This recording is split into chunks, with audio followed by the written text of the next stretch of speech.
came to worldwide prominence because you were filmed by someone on a mobile phone singing quite loudly to yourself on a tube train. Yeah. And as a result, that was viewed by millions of people around the world, which sort of must have added to the discomfort you had at the time. Definitely. Significantly. Yeah, entirely that. It was literally, I basically just decided to lock myself away.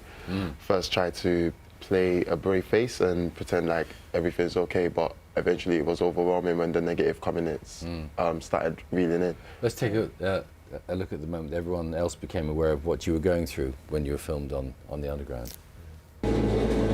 Tell you don't care, it feels true. I know you've been hurt by someone else. And Alika, I know that you now work with young people, trying to help them in a kind of similar situation to that, and it was a really difficult time for you to have that kind of go global, wasn't it? Just tell us about the sort of situation where you were at that point. It's so many mixed emotions. There was a lot of stress, a lot of trying to face and understand, come to terms with the things that I was experiencing. I was starting to self-harm. I started to lock myself away. I had constantly racing thoughts. I couldn't sleep because I would literally hear voices.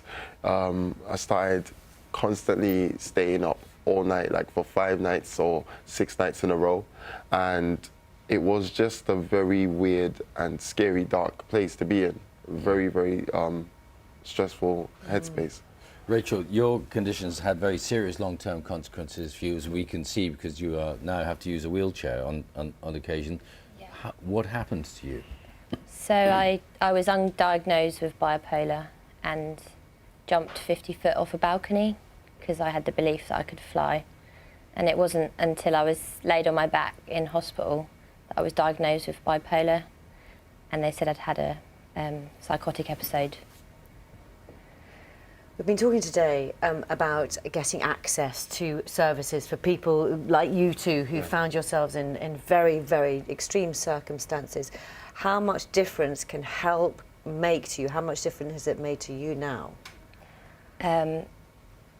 Well, I now work for the NHS. I'm a peer support worker, so I give one-to-one support to people who have mental health difficulties themselves. And even after your accident, it nearly happened again for you because you didn't really get on top. And was your condition properly diagnosed in the first instance, or what happened? It was diagnosed the second time I got ill. It was unexpected as well. So, but the early warning signs were there. So, the medication and the help was stepped in to avoid me having another accident, really. And you have a whole lot of people who can help you, as you say, if the signs are there again. What kind of happens when? So the second time I got ill, I had like a crisis team, and they'd come visit me every day, check my medication.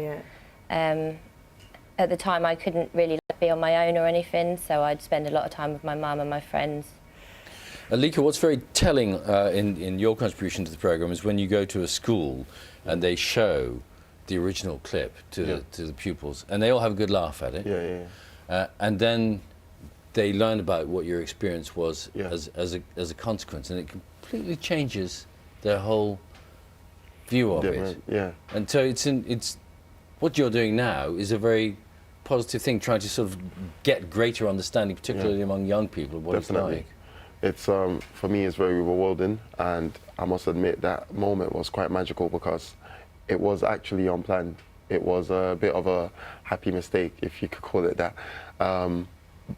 But what I'm doing at the moment as well is, for me, I find that this is just about letting young people know that they can actually overcome, reminding the people who, like myself and Rachel, have these diagnoses, that you're not your diagnosis, and also to remind them that an angel with broken wings can fly again. Once upon a time, I was speaking with Tom Hardy, whilst I was a Princess Just Young ambassador, and he told me that. And it always reminds, like for me, this experience always reminds me that this is proof of that. And I think with the mental health institutions now, the thing that I want them to remember is pilling or giving pills to the patients is not always the answer, because I'm proof of that. At the moment, I don't take medications, and I haven't been since I've left hospital for like 2 years. And I've been well because I've been able to talk.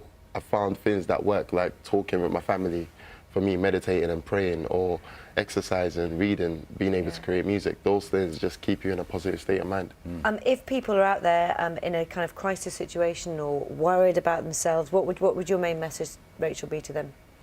Ask for help and talk about it. Don't hold it in. Yeah. Just because it's not visible, it's just as serious.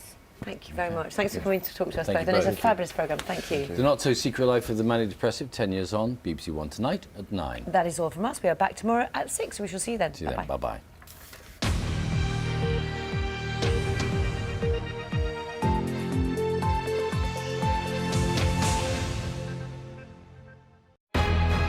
A family of 6 struggling to squeeze into 2 bedrooms. The housing enforcers to the rescue next. And later, an insurance broker suspected of insurance fraud, ready to be claimed and shamed at 11:45. War is spectator sport. We are emperors of Rome. What do you want, Miss Bird? I want to make you an offer. Bring down Richard Roper. I want to put you inside his operation. You'll be in so deep, you're worried that you'll never get out. My main man, my star. Based on John le Carré's best-selling novel. The Night Manager starts Sunday at 9 on BBC One. In the next year, 1 in 4 of us will experience a mental health problem. Anyone could be affected. In a season of